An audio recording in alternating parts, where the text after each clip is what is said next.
नमस्कार, सारा education hub में आपका स्वागत है। तो चलिए आज की चर्चा शुरू करते हैं।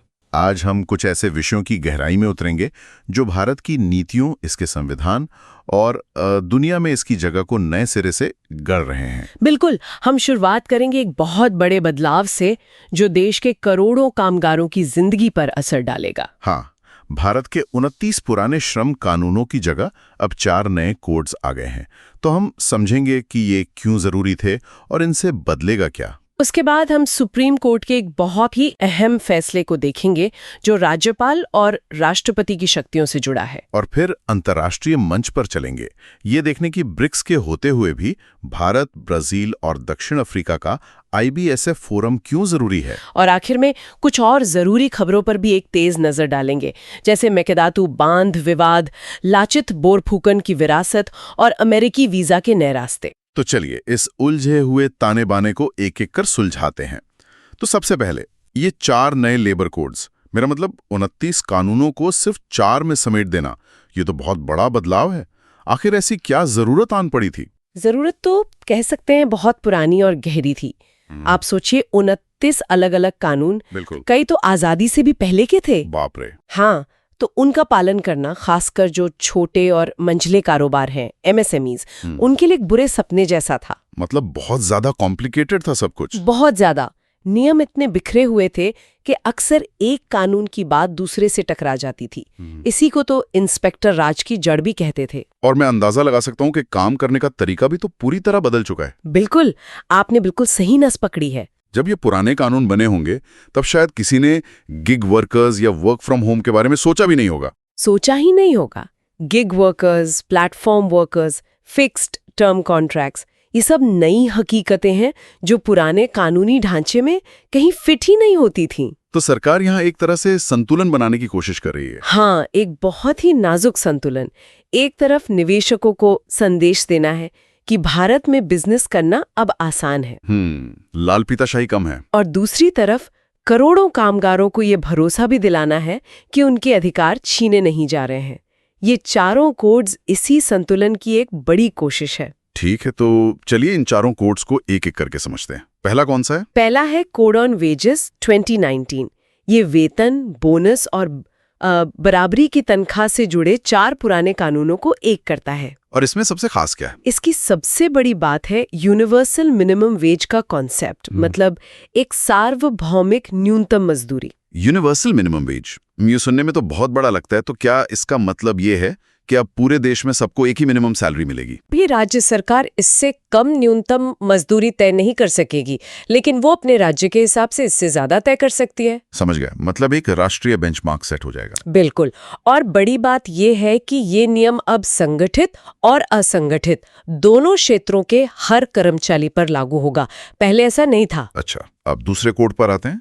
दूसरा है इंडस्ट्रियल रिलेशंस कोड 2020। ये ट्रेड यूनियनों, हड़ताल, छंटनी, मतलब हायरिंग फायरिंग जैसे संवेदनशील मुद्दों से जुड़ा है।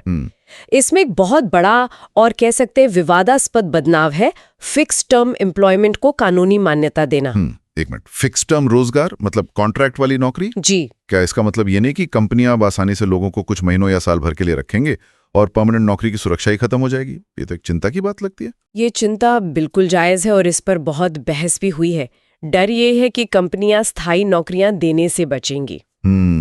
लेकिन सरकार इसका दूसरा पहलू भी सामने रखती है। उनका तर्क है कि इससे कंपनियों को फ्लेक्सिबिलिटी मिलेगी और वो ज्यादा लोगों को काम पर रखेंगी, भले ही किसी खास प्रोजेक्ट के लिए। अच्छा, तो इसमें कोई सेफगार्ड्स, कोई सुरक्षा कवच भी है? हाँ है। फिक्स टर्म कर्मचारी को भी स्थायी कर्मचारी की तरह वेतन, छुट्टियां और सोशल सिक्योरिटी के फायदे मिलेंगे। यहाँ तक कि अगर कोई 1 साल भी काम करता है तो उसे ग्रेच्युटी मिलेगी। अरे वाह, ये तो बड़ा बदलाव है। पहले तो 5 साल की शर्त थी। जी, पहले 5 साल थी। और यूनियनों की बात करें तो हड़ताल के नियम थोड़े सख्त हुए हैं। अब 14 दिन का नोटिस देना जरूरी होगा। अब तीसरे कोड की बात करते हैं जो शायद आज के दौर में सबसे ज्यादा प्रासंगिक है, सोशल सिक्योरिटी। बिल्कुल। तीसरा है कोड ऑन सोशल सिक्योरिटी 2020। ये प्रोविडेंट फंड यानी PF, ESI, मातृत्व लाभ जैसे 9 कानूनों को एक करता है। और इसमें क्या नया है? यहाँ एक क्रांतिकारी चीज हुई है। पहली बार कानून में गिग वर्कर और प्लेटफॉर्म वर्कर को डिफाइन किया गया है। अच्छा, यानी वो लाखों लोग जो स्विगी, जोमैटो, ओला, उबर जैसी ऐप आधारित सेवाओं के लिए काम करते हैं। जी हाँ, बिल्कुल वही। जिन्हें अब तक कर्मचारी नहीं बल्कि पार्टनर कहा जाता था। बिल्कुल। अब तक ये लोग किसी भी सामाजिक सुरक्षा के दायरे से बाहर थे। इस कोड के तहत इनके लिए एक अलग सोशल सिक्योरिटी फंड बनाने का प्रस्ताव है। ये तो बहुत दिलचस्प है, पर इस फंड में पैसा कहाँ से आएगा? यही तो सबसे बड़ी बात है। जो एग्रीगेटर कंपनियां हैं, यानी ये ऐप चलाने वाली कंपनियां, उन्हें अपने सालाना टर्नओवर का 1 से 2% हिस्सा इस फंड में देना होगा। वाह, मतलब जो कंपनी ऐप चला रही है उसे अपने ड्राइवर या डिलीवरी पार्टनर की सामाजिक सुरक्षा के लिए पैसा देना होगा। हाँ, इस पैसे से इन वर्कर्स को स्वास्थ्य, जीवन बीमा जैसे फायदे दिए जा सकेंगे। ये तो इन वर्कर्स के लिए बहुत बड़ी जीत है, अगर ये ठीक से लागू हो जाए तो। अगर ये ठीक से लागू हो जाए तो ये वाकई गेम चेंजर होगा। और अब आते हैं चौथे और आखिरी कोड पर। बताइए। Occupational safety, health and working conditions code 2020। ये काम करने की जगहों पर सुरक्षा और स्वास्थ्य से जुड़े 13 कानूनों की जगह लेता है। इसमें क्या मुख्य बातें हैं? इसमें प्रवासी मजदूरों की परिभाषा का दायरा बढ़ाया गया है और एक अहम बात यह है कि महिलाओं को रात की शिफ्ट में काम करने की इजाजत दी गई है। अच्छा। हाँ, बशर्ते उनकी सहमति हो और कंपनी उनकी सुरक्षा सुनिश्चित करे। तो कुल मिलाकर ये सुधार बहुत बड़े हैं, लेकिन जैसा हर बड़े बदलाव के साथ होता है, सिर्फ अच्छा तो नहीं होगा। सबसे बड़ी चुनौतियां क्या हैं? सबसे बड़ी चिंता छोटे कारोबारों को लेकर है। पीएफ और ईएसआई का दायरा बढ़ाने से उन पर आर्थिक बोझ बढ़ेगा। दूसरी चिंता फिक्स टर्म रोजगार के दुरुपयोग को लेकर है, जिसका जिक्र आपने भी किया। और तीसरी और सबसे बड़ी चुनौती है केंद्र और राज्यों के बीच तालमेल।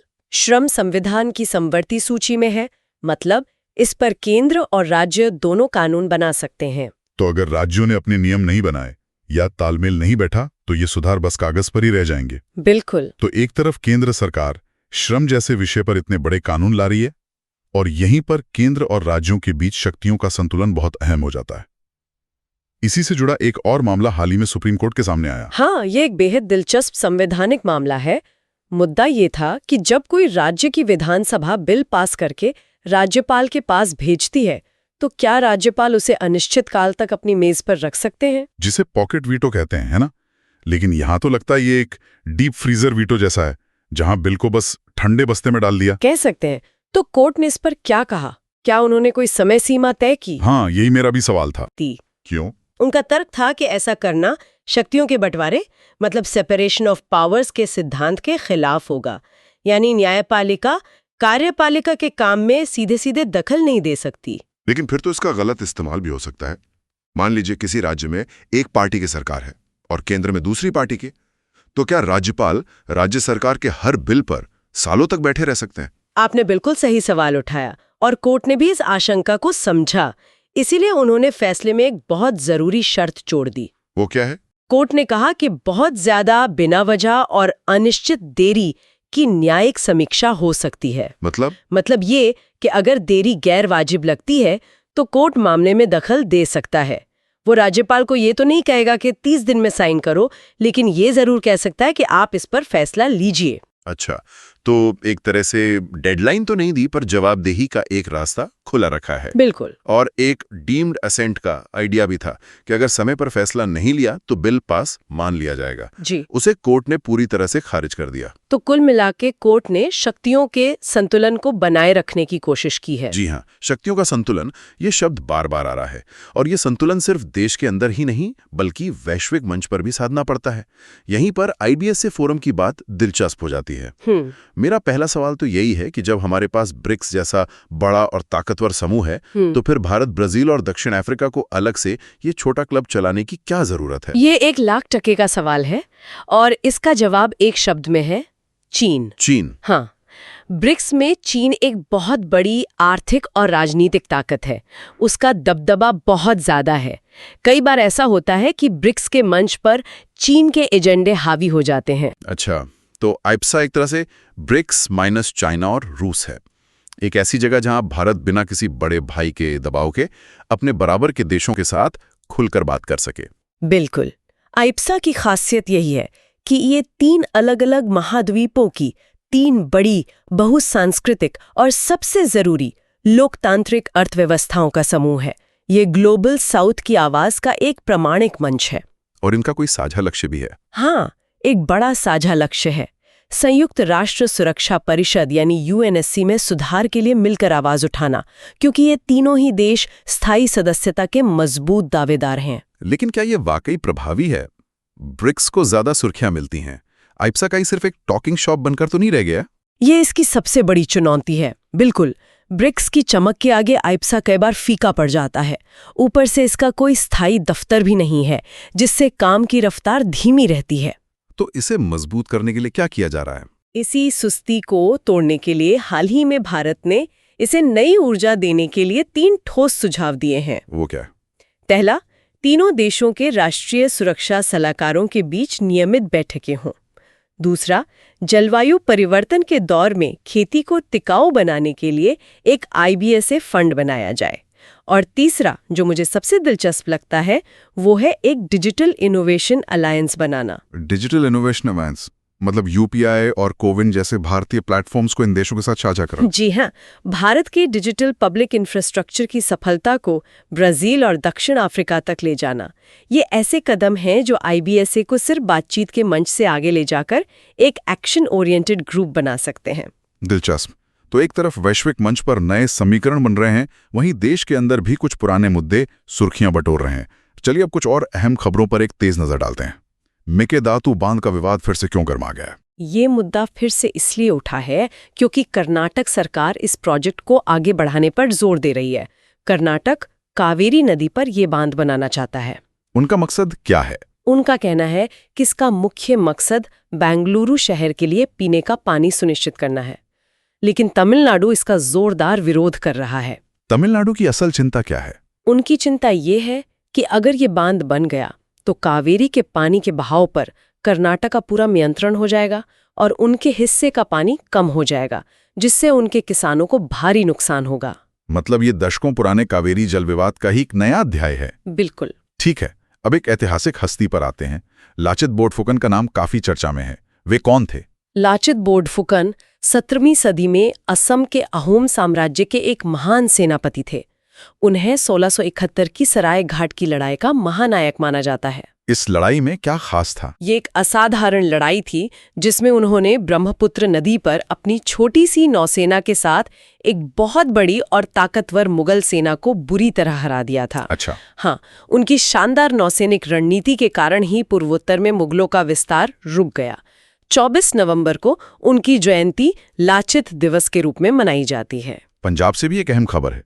वहां 3 शहरों को पवित्र शहर का दर्जा दिया गया है। इसका आम लोगों के लिए क्या मतलब है? हाँ, अमृतसर के 4 दीवारी वाले इलाके, आनंदपुर साहिब और तलवंडी साबो को पवित्र शहर घोषित किया गया है। तो वहां अब क्या बदलेगा? इसका सीधा मतलब है कि इन इलाकों में अब शराब, मांस और तंबाकू की बिक्री और सेवन पर पूरी तरह पाबंदी होगी।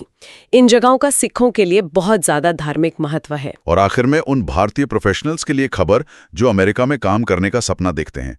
H-1B वीजा को लेकर हमेशा अनिश्चितता बनी रहती है। क्या उनके लिए कोई नया रास्ता खुल रहा है? बिल्कुल। H-1B वीजा की बढ़ती फीस और मुश्किल लॉटरी सिस्टम के चलते अब भारतीय पेशेवर दूसरे विकल्पों पर गंभीरता से ध्यान दे रहे हैं। जैसे? इनमें 2 वीजा खास तौर पर उभर कर आए हैं। EB-1A जो असाधारण प्रतिभा वाले लोगों के लिए है, और दूसरा है EB-2 NIW जो उन लोगों के लिए है जिनका काम अमेरिका के राष्ट्रीय हित में हो। तो ये H-1B से बेहतर क्यों है? इनकी सबसे बड़ी खासियत ये है कि इनके लिए आपको किसी कंपनी की स्पॉन्सरशिप की जरूरत नहीं होती। आप खुद अप्लाई कर सकते हैं। मतलब आप किसी एक कंपनी से बंधे नहीं हैं? हाँ, और सबसे बड़ी बात, ये सीधे ग्रीन कार्ड यानी स्थायी नागरिकता का रास्ता खोलते हैं। इसीलिए ये अब ज्यादा आकर्षक लग रहे हैं। तो आज हमने सदी पुराने श्रम कानूनों को बदलने की बड़ी कवायद से लेकर राज्यपाल की शक्तियों पर सुप्रीम कोर्ट की बारीक लकीर और वैश्विक मंच पर भारत की नई दोस्ती की कोशिशों तक कई अहम पड़ावों को समझा। हाँ, और ये सभी घटनाक्रम दिखाते हैं कि भारत में नीतियां, कानून और अंतर्राष्ट्रीय संबंध कितने आपस में गुंथे हुए हैं। एक तरफ लेबर कोड्स देश के करोड़ों लोगों के भविष्य की पटकथा लिख रहे हैं, तो दूसरी तरफ IBSA जैसे मंच भारत की वैश्विक महत्वाकांक्षाओं को आकार दे रहे हैं। हर एक बदलाव के तार कहीं ना कहीं एक दूसरे से जुड़े हैं। बिल्कुल। और आज की ये पूरी बातचीत एक बहुत ही दिलचस्प सवाल हमारे श्रोताओं के लिए छोड़ जाती है।